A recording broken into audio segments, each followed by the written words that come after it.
This is how to make a perfect Manhattan.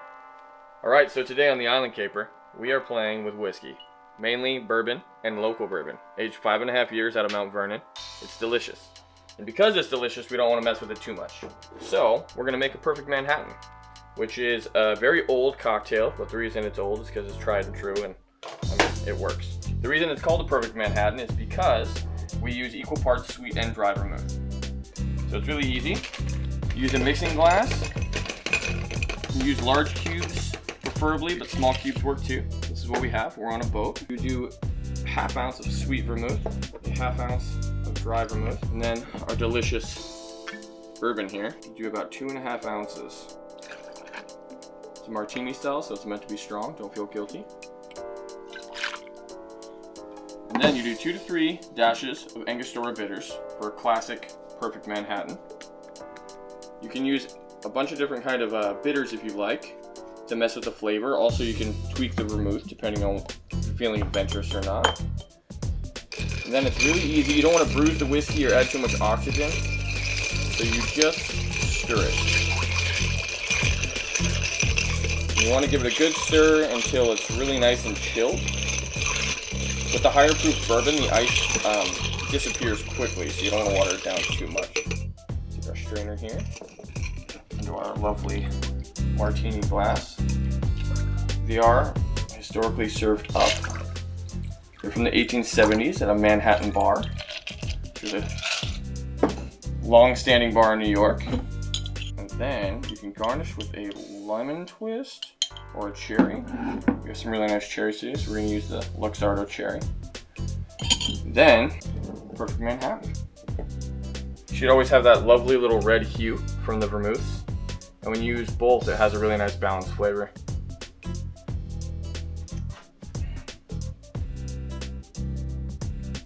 Goddamn near perfect. Yeah. There it is. Traffic out in Caper, we've departed Squalicum Harbor. We're bound for Port Townsend. Welcome back to this episode of Raising Caper, the story of 4 high school friends from Edmonds, Washington that are challenging near impossible odds, restoring an old 100-foot boat and converting it into a roaming bar and restaurant in the Pacific Northwest. Did we mention we are just 30 years old with no experience owning and running a boat of this size? Watch us redefine what it means to be in over our heads.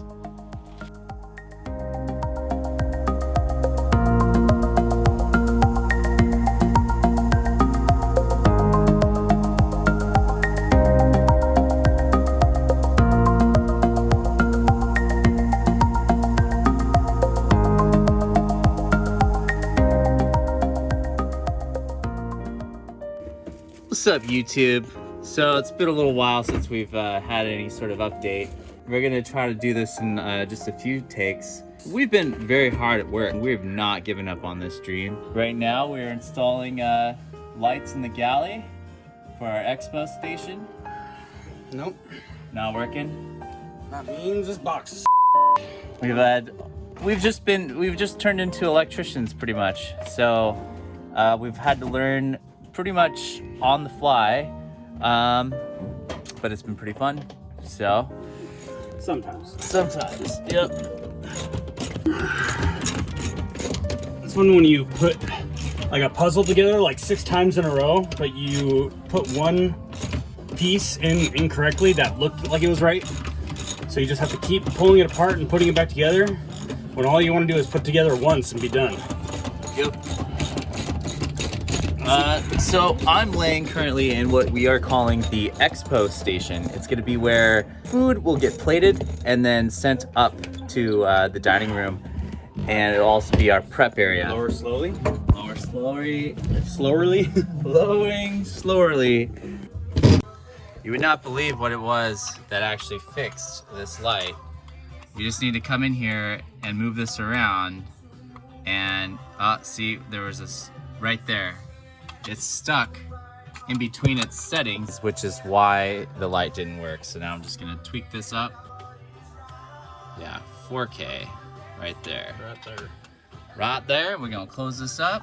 Get this gonna get. Okay. Now we gotta pull this back off. and put it all back together. This is like the probably 10th time we put the puzzle together.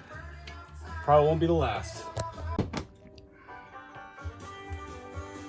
Down more.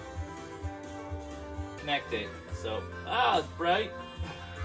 Hey, that one looks like it's a different color.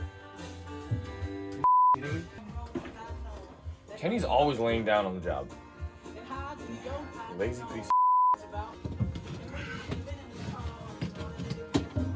Did you buy him his hot soccer dad shoes? No, he picked them out himself. Okay. Need like a little hook. Is that a specific tool? A few moments later. Working on the Caper fully. I lost my job yesterday. We're taking tasks off the list, which is really the only goal. This is our day-to-day life now. We're not sure when we're going to be able to open. Things are very uncertain right now with the coronavirus, and we are shifting our mindset into figuring out how we might be able to open at partial capacity. These sorts of problems don't matter until the boat is done. So our focus is pretty clear and simple. We got to finish this boat. We don't have time to edit videos or spend too much time on social media because all of that is irrelevant until we finish the project.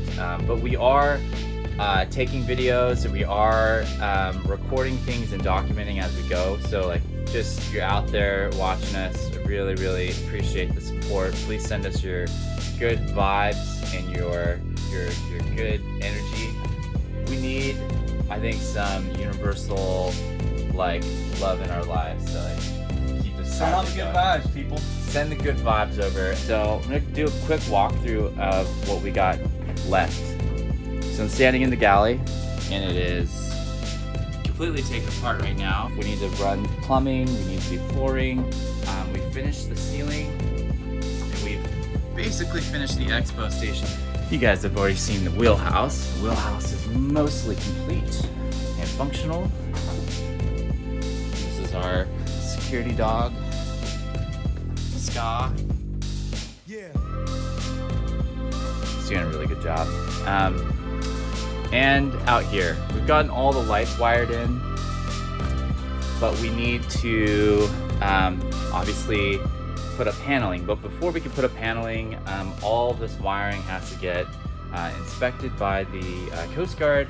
And before they come and inspect the wiring, we need to submit a one-line drawing schematic of the entire boat, which is not necessarily an easy thing to just throw together. So I've been working on that. Our board. So we've got tons of stuff to do. We got to do plumbing.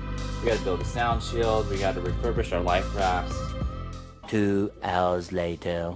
Get a stability calculation redone. We got to come up with a generator plan because the generators we have right now are a little bit underpowered. The big push for us is we're going to be installing these panels. They're all stained, varnished, and ready to go. Once that's up, I think our morale is going to be a lot higher, and I think that it's going to be a little bit more tangible for us to start thinking about selling tickets and having people aboard for tours and figuring out how to survive as a business. If you made it through this far, thank you so much for watching. I hope that you stay tuned for more. Please reach out to us on Instagram or Facebook. Sorry if we don't respond right away. We got to get back to work. Anyways, thank you so much for watching. You guys all have a great day and freaking live joyfully. Make the most of your day and your life. You only get one. Do me a favor out there. Go try something new that you've never done before. Don't let Corona get in the way. Don't let other people, naysayers, tell you what you can and can't do. Go out and do it. Yeah.